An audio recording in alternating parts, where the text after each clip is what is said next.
Biggie was everything to me at that time. And, you know, there was a lot of things that I told myself, you know, when he was alive.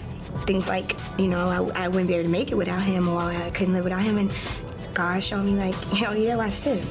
Lil Kim has opened up about the challenging relationships she experienced with hip-hop moguls Diddy and Biggie Smalls, revealing a side of her journey that fans may never have expected.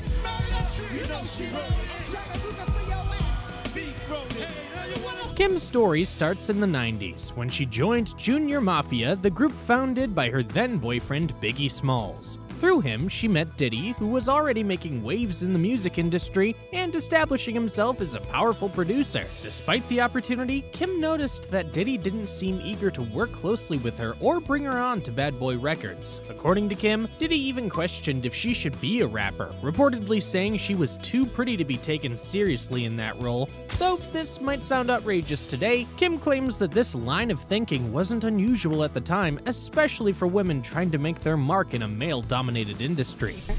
We were working a lot. Like, I was in Miami and he put me in the studio. I would be in New York and we'd be working. We were constantly talking. This dynamic became clearer as her career continued to rise. In 1996, Kim released her debut album Hardcore, which was a huge success and went platinum. This was an impressive feat for a female rapper, particularly back then, but Diddy still wasn't interested in signing her to Bad Boy. Kim says she got the impression that he didn't believe women in hip-hop could achieve platinum success, which only added to her frustration and disappointment. Looking back, she felt as though Diddy didn't want to support her talent unless it directly benefited him. But I said, this record got to be big because it would be good for music right now. Good for females, good for hip-hop. When I saw Baby, he's like, oh, baby girl, we're going to make it big. We're going to do a video. We're going to do this. We're going to do that. We're going to make it big. Everybody's going to know. They put the record out. I guess they didn't like the response. And when they saw the response, they just pulled the record off, pulled it back. Never put it on his album. One of the most shocking stories Kim shared involves missed collaborations with some of the biggest names in music. According to Kim, at one point, Michael Jackson himself was interested in working with her. She was in awe when she heard he had listened to her music and wanted her unique voice and style on one of his albums. But despite the opportunity, Kim claims that Diddy, who was her manager at the time, blocked this collaboration. She felt that he was keeping her opportunities limited, possibly to control her career path. Although she was younger and not fully aware of all the behind-the-scenes moves, Kim still regrets missing that chance. To this day, it's a painful memory, as working with Michael Jackson was a dream for many artists. And his phone rang, and I remember I got this look like,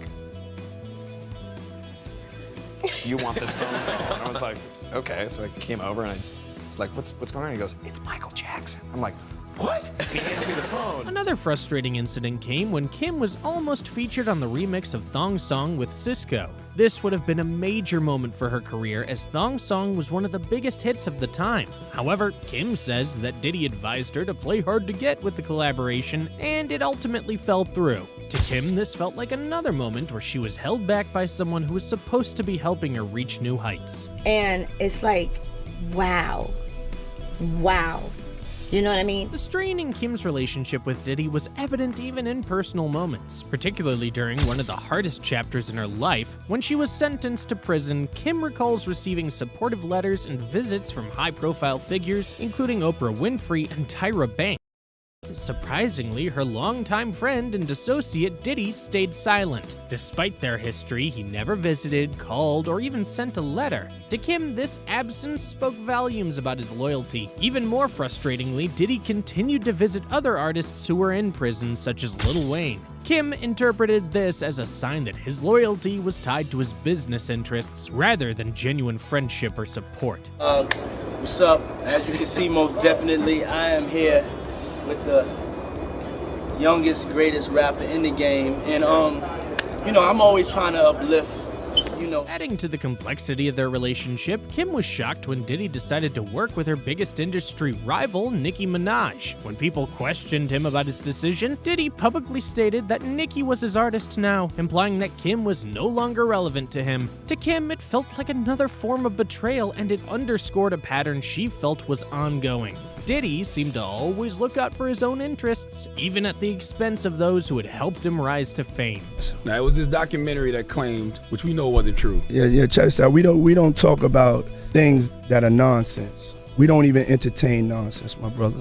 So we not even going to even go there, with all due respect. The stories of betrayal didn't end there. Kim shared emotional details about her relationship with Biggie, revealing a darker side to the romance that the public never saw. In one particularly painful memory, Kim describes how Biggie once choked her until she passed out. This incident, which took place during a heated argument, left Kim shaken and hurt. For years, she kept these incidents private, not wanting to taint Biggie's legacy, but over time, she began to feel the need to speak her truth, especially as she saw other women speaking out about similar situations. Kim has since explained that she was young, confused, and not entirely sure how to handle a relationship that had both deep love and extreme conflict. What she's heard and what she knows But from it's her own fact. experience. I would like to It's see them not- have a it's not- conversation. It's not. They no, both from New York. We're not having a conversation, but it's fact.